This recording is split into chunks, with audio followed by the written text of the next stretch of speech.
ಘಟನೆ ಅಂತಿಲ್ಲ ನನಗೆ, ಅಂದರೆ ಪ್ರೌಡ್ ಮೂಮೆಂಟ್ ಇದೆ ಒಂದು. ನಾನು ಕ್ಯಾಪ್ಟನ್ ಆಗಿ ಮತ್ತೆ ಇನ್ನೊಂದ್ಸತಿ ನನಗೆ ಕ್ಯಾಪ್ಟನ್ ಆಗೋವಂಥ ಅವಕಾಶ ಸಿಗುತ್ತೆ. ಅಲ್ಲಿ ನಾನು ಭವ್ಯ ಅವ್ರಿಗೆ ಹೇಳ್ತೀನಿ, ಇಲ್ಲ ಅಡುಗೆ ವಿಚಾರ ಎಲ್ಲ ನಿಮಗೆ ತುಂಬ ಚೆನ್ನಾಗಿ ಗೊತ್ತಿರೋದ್ರಿಂದ ನೆಕ್ಸ್ಟ್ ನೀವು ಕ್ಯಾಪ್ಟನ್ ಆದರೆ ಚೆನ್ನಾಗಿರುತ್ತೆ ಅಂತ. ಅವ್ರು ಅದು ಆಚೆ ಬಂದು ನೋಡಿದ್ರೆ ಗೇಮಲ್ಲೊಂದು ಬಾಲ್ ಗೇಮ್ ಇರುತ್ತೆ. So she trusted me blindly. ನನಗೆ ಅಲ್ಲಿ ಇದ್ದಿದ್ದೇನು ಗೊತ್ತಾ, ನಾನು ಇವ್ರನ್ನ ಹೇಳ್ಬಿಟ್ಟಿದ್ದೀನಿ ನೀವು ಕ್ಯಾಪ್ಟನ್ ಆಗಿ ಅಂತಂದ್ಬಿಟ್ಟು. ಈ ಗೇಮ್ ನಾವು ಗೆಲ್ಲಿಲ್ಲ ಅಂತಂದರೆ ಅಲ್ಲಿ ಒಳಗೆ ಹೇಳಿರೋ ಮಾತು ಸುಳ್ಳಾಗ್ಬಿಡುತ್ತೆ. ಆ್ಯಂಡ್ ಆ ಟೈಮಲ್ಲಿ ನಾನು ಅವ್ರಿಗೆ ಟ್ರಂಪ್ ಕಾರ್ಡಾಗಿ ಹೋಗಿರ್ತೀನಿ. ಮಂಜಣ್ಣನಂಥ ಗ್ರೇಟ್ ಪ್ಲೇಯರ್ನ ನಾನು ಸೈಡ್ಗೆ ಇಟ್ಬಿಟ್ಟು ಹೋದಾಗ, ನಾನು ಎಲ್ಲೋ ಒಂದು ಕಡೆ ಅವಳು ಕ್ಯಾಪ್ಟನ್ ಆಗದಲ್ಲೇ ಹೋಗಿದ್ದಿದ್ರೆ ನಾನು ಕೆಟ್ಟ ಹೆಸರು ತೊಗೊಂಡ್ಬಿಡ್ತಾ ಇದ್ದೆ. ಯಾಕಂದರೆ ಅವ್ರು 4 ಜನ ನನ್ನನ್ನು ಚೂಸ್ ಮಾಡಿರ್ತಾರೆ, ನಾನು ಭವ್ಯನ ಚೂಸ್ ಮಾಡಿರ್ತೀನಿ. ಭವ್ಯ ಏನಾರು ಅವಿಗೆ ಕ್ಯಾಪ್ಟನ್ ಆಗಿಲ್ಲ, ನಾನು ಸೋಲು ಒಪ್ಕೊಂಡಂಗೆ ಆಗ್ಬಿಡೋದು. ಭವ್ಯಿಂದ ಏನೂ ಆಗ್ತಾ ಇರಲಿಲ್ಲ. ಶೀ ಟ್ರಸ್ಟೆಡ್ ಮೀ ಬ್ಲೈಂಡ್ಲಿ. ಅಂದರೆ ಟ್ರಂಪ್ ಕಾರ್ಡ್ ನಿಮ್ಗೆ ಯಾರು ಬೇಕು ಅಂತ ವಿಕ್ಕಿ ಬೇಕು ಅಂತ ಕೇಳಿದರು. ನಾನು ನೀವು ಯಾರು ಹೇಳಿದ ರೀಸನ್ ನಂಗೆ ಓಕೆ ಆಗಿಲ್ಲ, ಬಟ್ ನಾನು ಭವ್ಯನ ಏನಕ್ಕೆ ಚೂಸ್ ಮಾಡ್ತೀನಿ ಅಂದರೆ ಈ ವಿಷಯಗಳಿಗೆ ಅಂತ ಭವ್ಯನ ಚೂಸ್ ಮಾಡಿರ್ತೀನಿ. ಅಲ್ಲಿ ಆ ಕ್ಯಾಪ್ಟನ್ಸಿ ಆಟ ಗೆದ್ದಾಗ ನನಗೊಂದು ಕಡೆ ಪ್ರೌಡ್ ಫೀಲಿಂಗ್ ಆಯಿತು. ಎಸ್ ಏನೋ ಟಾಸ್ಕ್ಗಳನ್ನ ತುಂಬ ಚೆನ್ನಾಗಿ ಕ್ರ್ಯಾಕ್ ಮಾಡ್ತಾಯಿದ್ದೀನಿ. ನನಗೆ ಟಾಸ್ಕ್ ಇಲ್ಲೆಲ್ಲೋ ವರ್ಕ್ ಆಯಿತು. ಅದು ಆ್ಯಕ್ಚುಲಿ ತುಂಬ ಟಫ್ ಇತ್ತು ಆ ಗೇಮು. ಅವ್ರ ಕಣ್ಣಿಗೆ ಬಟ್ಟೆ ಕಟ್ಟಿ ಕ್ಲೀನಾಗಿ ಅವ್ರನ್ನ ಕರ್ಕೊಂಡೋಗಿ ಆ ಬಾಲ್ ಇಟ್ಟು ವಾಪಸ್ ಬಂದು ಗಂಟೆ ಆ್ಯಕ್ಚುಲಿ ಅವ್ರು ಹೊಡಿಬೇಕಾಗಿರುತ್ತೆ. ಅವ್ರು ಹೊಡೆದಿದ ತಕ್ಷಣ ನನಗೊಂದು ಪ್ರೌಡ್ ಫೀಲಿಂಗ್ ಆಗುತ್ತೆ. Yes I have given my best ಅಂತ. ಆ್ಯಂಡ್ ಆ ಟೈಮಲ್ಲಿ ಅವ್ರು ಕ್ಯಾಪ್ಟನ್ ಆಗ್ತಾರೆ. This all proud moment. ಅಂದರೆ ಒಂದು ಒಳ್ಳೆ ಗೇಮ್ ಆಡಿದಾಗ ಆ್ಯಂಡ್ ಅದು ಆಚೆ ಕಡೆ ಜನಕ್ಕೆ ಹೆಂಗೆ ಪೋಟ್ರೆ ಆಗಿರುತ್ತೆ ಅಂತ ಇಮ್ಯಾಜಿನ್ ಮಾಡಿದಾಗ ನಂಗೆ ಅಲ್ಲಿ ಖುಷಿಯಾದ ಮೂಮೆಂಟ್ ಇತ್ತು. ಇನ್ನು ಬಿಗ್ ಬಾಸ್ ಮನೆ ಒಳಗಡೆ ಹೋದಂತಹ ತ್ರಿವಿಕ್ರಮ್ ಅವರು ಬಿಗ್ ಬಾಸ್ ಮನೆಗೆ ಹೋಗಿನ ಮುಂಚೆ ಸಾಕಷ್ಟು ಸೋಲು ಗೆಲುವುಗಳನ್ನು ನೋಡಿ ಏರು ಇಳಿತಗಳೆಲ್ಲವೂ ಕೂಡ ಆಗಿರುತ್ತೆ 12 years ಜರ್ನಿಯಲ್ಲಿ. ಸೊ ಬಿಗ್ ಬಾಸ್ ಮನೆ ಕಲಿಸಿಕೊಟ್ಟಂತಹ ಒಂದು ದೊಡ್ಡ ಪಾಠ ಅಂದರೆ ಯಾವುದು? ಮೇಡಮ್, ನನಗೆ ಅಲ್ಲಿ ಮೇಜರಾಗಿ ಕಲ್ತಿದ್ದೇನು ಅಂತಂದರೆ ಸ್ಟ್ಯಾಂಡ್ ತೊಗೊಳ್ಳೋದು ನಮ್ಮ ವಿಷಯದಲ್ಲಿ. ಆ್ಯಂಡ್ ಕ್ಯಾರೆಕ್ಟರಿಸ್ಟಿಕ್ಸ್ಗಳನ್ನ ಬಿಟ್ಕೊಡ್ದಲ್ಲೇ ಇರೋದು. ನಿಮ್ಮನ್ನು ಕೆದ್ಕೋವಂಥ ಕ್ಯಾರೆಕ್ಟರ್ಗಳು ತುಂಬ ಬರ್ತವೆ ಅಲ್ಲಿ. ನಿಮಗೆ ಸುಳ್ಳು ಹೇಳೋವಂಥ ಮೂಮೆಂಟ್ಸ್ಗಳು ತುಂಬ ಬರುತ್ತೆ. ಆ್ಯಂಡ್ ನಿಮ್ಮನ್ನು ನೀವು ಬಿಟ್ಕೊಳ್ಳೋವಂಥ ಮೂಮೆಂಟ್ಸ್ಗಳು ತುಂಬ ಬರುತ್ತೆ. ಇಲ್ಲಿ ನಮ್ಗೆ ಹೊರಗಡೆ ಏನಂತಂದರೆ ನಮಗೆಲ್ಲ ವಿಷಯಗಳು ಗೊತ್ತಾಗೋದು ಲೇಟು. ಬಟ್ ಬಿಗ್ ಬಾಸ್ ಮನೇಲಿ ಎಲ್ಲ ವಿಷಯಗಳು ಬೇಗ ಗೊತ್ತಾಗ್ಬಿಡುತ್ತೆ. ಅಂದರೆ ಫಾಸ್ಟಾಗಿ ನಿಮ್ಮನ್ನು ಯಾರು ದ್ವೇಷಿಸ್ತಾರೆ, ನಿಮ್ಮನ್ನು ಯಾರು ಫ್ರೆಂಡ್ ಆಗಿರ್ತಾರೆ ಅವರೇ ನಾಳೆ ಎನಿಮೆ ಆಗ್ತಾರೆ ಬಿಕಾಸ್ ಆಫ್ ಟಾಸ್ಕ್ ಅದು ಇದು ಚಟುವಟಿಕೆ ಅಂತ ಬಂದಾಗ. ಸೊ ಅವಾಗೇನಾಗುತ್ತೆ, ನಮ್ಮ ತನಗಳನ್ನ ಬಿಟ್ಕೊಡೋದಲ್ಲ ನಾವು ಹೆಂಗೆ ಆಟ ಆಡಬೇಕು ಆ್ಯಂಡ್ ಈ ಪ್ರಪಂಚದಲ್ಲಿ ನಾವು ಹೆಂಗಿರಬೇಕು, ಸೊ ಕ್ಯಾರೆಕ್ಟರಿಸ್ಟಿಕ್ಸ್ ಹೆಂಗೆ ಮೇಂಟೈನ್ ಮಾಡಬೇಕು, ನಮ್ಮನ್ನು ನಾವು ಹೆಂಗೆ ಸ್ಟ್ಯಾಂಡ್ ತೊಗೋಬೇಕು. ಕೆಲವು ಸತಿ ಆಚೆ ಇದ್ದಾಗ ನಾವು ಯಾಕೆ ಬೇಕು ಬಿಡು ಅಂತ ಬಿಟ್ಬಿಡ್ತೀವಿ. ಕೆಲವೊಂದು ವಿಷಯಗಳು ಅದನ್ನೇ ನಾವು ಎಡವಿರೋದು ಅಂತ ಅಂದ್ಕೊತೀವಿ. ಬಟ್ ಇಲ್ಲಿ ಅದನ್ನೆಲ್ಲ ನಂಗೆ ಬಿಗ್ ಬಾಸ್ ಹೇಳ್ಕೊಡ್ತಾ ಹೋಯ್ತು. ಮನೆ ಡಿಸಿಪ್ಲಿನ್ ಆಗಿರೋದಾಗಿರ್ಬೋದು, ನಮ್ಮ ಕೆಲಸ ನಾವು ಮಾಡ್ಕೋಬೇಕು ಅನ್ನೋದಾಗಿ ಎಲ್ಲ ನಮಗೆ ಗೊತ್ತಿರೋ ವಿಷಯಗಳೇ. ಮತ್ತೆ ಎಲ್ಲೋ ರಿಹ್ಯಾಬ್ಗೆ ಹೋಗಿ ಮತ್ತೆ ನಾವು ರಿಫಾರ್ಮ್ ಮಾಡ್ಕೊಂಬಂದಂಗಾಯಿತು. ಅಲ್ಲಿ ಕಲ್ತಿರೋ ಪಾಠ ಆ್ಯಕ್ಚುಲಿ ಲೈಫ್ ಟೈಮಿಗೆ ನೆನಪಿಸ್ಕೊಳ್ಳೋ ಥರ ಇದೆ ನನಗೆ. ನಿಮ್ಮ ಆಪ್ತರು ರಂಜಿತ್ ಅವ್ರ ಬಗ್ಗೆ ಏನು ಹೇಳ್ತೀರಾ? ಅಮ್ಮ ತುಂಬ ಹೊಗಳ್ತಾ ಇದ್ರು, ನನಗೆ ತುಂಬ ಫೇವ್ರೆಟ್ ಕಂಟೆಸ್ಟೆಂಟ್ ಅಂದರೆ ರಂಜಿತ್ ಅಂತ ಹೇಳ್ಬಿಟ್ಟು. ರಜತ್ ಈಸ್ ಲೈಕ್ ಸ್ಕ್ರ್ಯಾಚ್ ಮಾಡೋದೇ ಬೇಡ, ಅವ್ನು ಗೋಲ್ಡು ಅಂತ ಗೊತ್ತಾಗ್ಬಿಡುತ್ತೆ. ನಿನ್ನೆಯಿಂದ ನಾನು ಅದನ್ನೇ ಹೇಳ್ತಾ ಇದ್ದೀನಿ.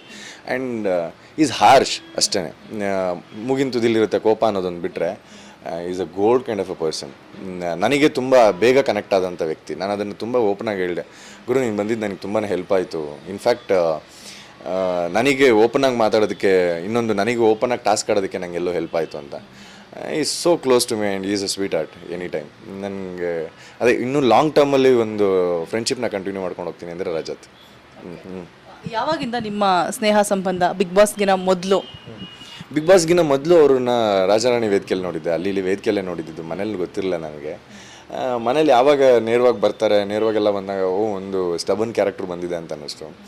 ಆ್ಯಂಡ್ ಅವ್ರು ಏನೋ ಒಂದು ಡಿಫ್ರೆನ್ಸ್ ಮಾಡ್ತಾರೆ ಮನೇಲಿ ಅಂತ ಎಂಟ್ರಿಲಿ ಅನಿಸಿತ್ತು. ಅವರು ಅಷ್ಟೇ, ಶೋಭಾ ಶೆಟ್ಟಿ ಅವರು ಅಷ್ಟೇ. But Rajat stood strongly. ನಂಗೆ ಅದು ತುಂಬ ಇಷ್ಟ ಆಯಿತು ಅವ್ರು ನಿಂತಿದ್ದ ರೀತಿ. ಬಿಕಾಸ್ ಅವ್ರಿಗೊಂದಷ್ಟು ರಿಯಾಲಿಟಿ ಶೋಸ್ಗಳ ಎಕ್ಸ್ಪೀರಿಯನ್ಸ್ ಇದ್ದಿದ್ದರಿಂದ ಆ್ಯಂಡ್ ಬಿಗ್ ಬಾಸ್ನ ಅವ್ರು ತುಂಬ ಚೆನ್ನಾಗಿ ಅರ್ಥ ಮಾಡ್ಕೊಂಬಂದಿದ್ದರಿಂದ ಆ್ಯಂಡ್ ಆಲ್ರೆಡಿ 50 ಎಪಿಸೋಡ್ಸ್ ನೋಡ್ಕೊಂಬಂದಿದ್ದರಿಂದ ಅವ್ರಿಗೆ ತುಂಬ ಈಸಿ ಇತ್ತು. ಆ್ಯಂಡ್ ಅವ್ರ ಮೈಂಡ್ಸೆಟ್ ತುಂಬ ಸ್ಟ್ರಾಂಗ್ ಇತ್ತು. ಆ್ಯಂಡ್ ನನಗೆಲ್ಲೋ ಅವ್ರ ಕ್ಯಾರೆಕ್ಟರ್ ತುಂಬ ರಿಯಲ್ ಅನ್ನಿಸ್ತಾ ಹೋಯಿತು. ಆ್ಯಂಡ್ ಹೊಡೆದಾಡೋಣ, ಗೇಮಲ್ಲಿ ಹೊಡೆದಾಡೋಣ, ಆರಾಮಾಗಿ ಫ್ರೆಂಡ್ ಆಗಿರೋಣ ಅಂತ. ನನಗೆಲ್ಲೋ ಅವ್ರನ್ನ ಫ್ರೆಂಡಾಗಿ ಬಿಟ್ಕೊಡ್ಬೇಕು ಇನ್ನೊಂದು ಏನೂ ಅನಿಸೇ ಇರಲಿಲ್ಲ. I was too good. So ಅವ್ರ ಜೊತೆಗೆ ಆರಾಮಾಗಿದ್ವಿ ನಾವು. ಫನ್ ಮೂಮೆಂಟ್ಸ್ ಆಗಿರ್ಬೋದು, ಅವರ ಚಿಕ್ಕ ಕೋಳಿ ಜಗಳಗಳಾಗಿರ್ಬೋದು, ಹಂಗೆ ಇದೆಲ್ಲ ತುಂಬ ಇಷ್ಟ ಆಗೋದ ವ್ಯಕ್ತಿ ಜೊತೆಗೆ. ಇನ್ನು ಸುದೀಪ್ ಅವರು ಪ್ರತಿ ವಾರನೂ ಕೂಡ ವೇದಿಕೆ ಮೇಲೆ ಬರೋದನ್ನ ನೀವೆಲ್ಲರೂ ಕೂಡ ಕಾಯ್ತಾ ಇರ್ತೀರಾ. ಏನು ಅವರು ನೀತಿ ಪಾಠಗಳನ್ನು ಹೇಳ್ತಾರೆ, ನಿಮ್ಮ ತಪ್ಪುಗಳನ್ನು ತಿಳಿಸಿ ಹೇಳ್ತಾರೆ. ಬಿಕಾಸ್ ನಿಮಗೆ ಹೊರಗಡೆ ಏನಾಗ್ತಾ ಇರುತ್ತೆ, ನೀವೇನು ತಪ್ಪು ಮಾಡಿದ್ರಿ ಅಂತಲೂ ಗೊತ್ತಾಗ್ತಾ ಇರಲ್ಲ. ಸೊ ಅವರೆಲ್ಲವನ್ನು ಕೂಡ ತುಂಬ ಸೂಕ್ಷ್ಮವಾಗಿ ತಿಳಿಸಿ ಹೇಳ್ತಾರೆ. ಸೊ ಮುಂದಿನ ಒಂದು ಸೀಸನಿಂದ ಅವರು ಇರೋದಿಲ್ಲ ಅನ್ನುವಂತಹ ಮಾತುಗಳು ಕೇಳಿ ಬರ್ತಾ ಇದೆ. ಅವರು ಕೂಡ ಅದನ್ನು ಸ್ಪಷ್ಟಪಡಿಸಿದ್ದಾರೆ. ಸೊ ಏನೆಲ್ಲ ಮುಂದಿನ ಬರ್ತಕ್ಕಂಥ ಕಂಟೆಸ್ಟೆಂಟ್ಸ್ ಮಿಸ್ ಮಾಡ್ಕೋತಾರೆ, ನಿಮಗೆ ಏನೆಲ್ಲ ಸಿಕ್ತು ಅವರಿಂದ ಪಾಠಗಳು? ಅಂದರೆ ಸುದೀಪ್ ಅಣ್ಣನ ನಾನು ಈಗಲಿಂದಲ್ಲ ಒಂದು 2 ಇಯರ್ಸಿಂದ ನೋಡ್ತಾ ಇದ್ದೀನಿ. ಒಂದು CCL ಟೀಮಲ್ಲಿ ಅವ್ರ ಜೊತೆಗೆ ಇರೋದ್ರಿಂದ and is being inspiration to all youngsters. Even ಆಮು ಅನ್ನ ಅಮಂಗ್ ದಮ್.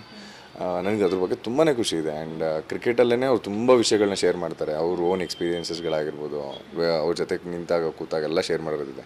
ಆ್ಯಂಡ್ ವೇದಿಕೆ ಮೇಲೆ ನನಗೆ ಅಣ್ಣ ಹೋಗಿ ಟೀಚರ್ ಥರ ಕಾಣಿಸೋಕ್ಕೆ ಸ್ಟಾರ್ಟ್ ಆದರು. ಸೊ ಇಲ್ಲಿ ನನ್ನ ಏನು ತಪ್ಪು ಸರಿಗಳಿದೆ ಅದನ್ನು ವೀಕೆಂಡಲ್ಲಿ ಬಂದು ಒಂದು ಟೀಚರ್ ಥರ ಕ್ಲೀನಾಗಿ ಒಂದು ಮಗುಗೆ ಹೆಂಗೆ ಹೇಳಬೇಕು ಹಂಗೆ ಮಗು ಹೇಳ್ದಂಗೆ ಹೇಳೋಗೋರು. ಅದನ್ನು ಅಂದರೆ ಪ್ರತಿ ವೀಕ್ ಅವ್ರ ಮಾತುಗಳನ್ನ ಕೇಳಿಸ್ಕೊಂಡು ಇಂಪ್ರೂವ್ ಆಗಿರೋದಿದೆ. ಸೊ ಇಲ್ಲಿ ತಪ್ಪು ಮಾಡ್ತಿದ್ದೀನಿ ಅನ್ಸುತ್ತೆ, ಇಲ್ಲಿ ತಪ್ಪು ಮಾಡ್ತಿದ್ದೀನಿ ಅಂತ ಅನ್ಸುತ್ತೆ. ಅದರ್ವೈಸ್ ನಿಮಗೆ ಫೈನಲ್ ವೀಕ್ ತನಕ ಬರೋದಕ್ಕೆ ಚಾನ್ಸೇ ಇಲ್ಲ. ಬಿಕಾಸ್ ಜನಗಳ ಮಧ್ಯೆ ನಮ್ಮ ಜನ ಮತ್ತು ನಮ್ಮ ಮಧ್ಯೆ ಇರೋದೇ ಅವರು ನಿಮ್ಮ ಒಪಿನಿಯನ್ಸ್ ತಂದೆ ಹೇಳಬೇಕಾಯ್ತು, ಜನಗಳ ಒಪಿನಿಯನ್ಸ್ನ ಅದನ್ನು ತಂದುಬಿಟ್ಟು ಅಚ್ಚುಕಟ್ಟಾಗಿ ಹೇಳೋರು. ನಾವು ಅದನ್ನು ಅಚ್ಚುಕಟ್ಟಾಗಿ ಫಾಲೋ ಮಾಡ್ಕೊಂಡು ಹೋಗ್ತಾ ಇದ್ವಿ. ನೀವು ಒಳಗಿದ್ದಾಗ ಆಗಿರುವಂಥ ಒಂದು ಬೆಳವಣಿಗೆ, ಅವ್ರಿಗೆ ಸ್ಟೇಟ್ ಅವಾರ್ಡ್ ಬಂದಿದೆ ಬೆಸ್ಟ್ ಆ್ಯಕ್ಟರ್ ಅಂತ ಹೇಳಿಬಿಟ್ಟು ಪೈಲ್ವಾನ್ ಮೂವಿಗೆ. ಮತ್ತೆ ಆ ಖುಷಿಗೆ ಏನು ಹೇಳಕ್ಕೆ ಇಷ್ಟಪಡ್ತೀರಾ? ಆಮೇಲೆ ಇನ್ನೊಂದು ಟ್ವಿಸ್ಟ್ ಕೊಡ್ತೀನಿ ನಿಮಗೆ. ನನಗೆ ಅದೇ ಹೇಳೋದಲ್ಲ, ಇವತ್ತೇ ಬಂದು ನನಗೆ ಈ ವಿಷಯಗಳೆಲ್ಲ ಗೊತ್ತಾಗ್ತಾ ಇರೋದು. ಅದೇ ಹೇಳೋದಲ್ಲ, is being so inspiration to us. ಅವ್ರು ಪ್ರತಿಯೊಂದು ವಿಷಯನೂ ತುಂಬ ಸೀರಿಯಸ್ ಆಗಿ ಮಾಡೋದು. ಇವೊಂದು ಅವ್ರ ತಾಯಿ ಇದಾದಾಗ್ಲೂ ನಮ್ಮ ಜೊತೆಗೆ ಆ ವೀಕೆಂಡ್ ವಿಷಯನ ನಡೆಸ್ಕೊಟ್ಟಿದ್ದ ವಿಷಯ ಅಂತ ಆಗಿರ್ಬೋದು. ಅದೊಂದು ಆ್ಯಕ್ಚುಲಿ ಸೀರಿಯಸ್ ವೀಕ್ ಅದು.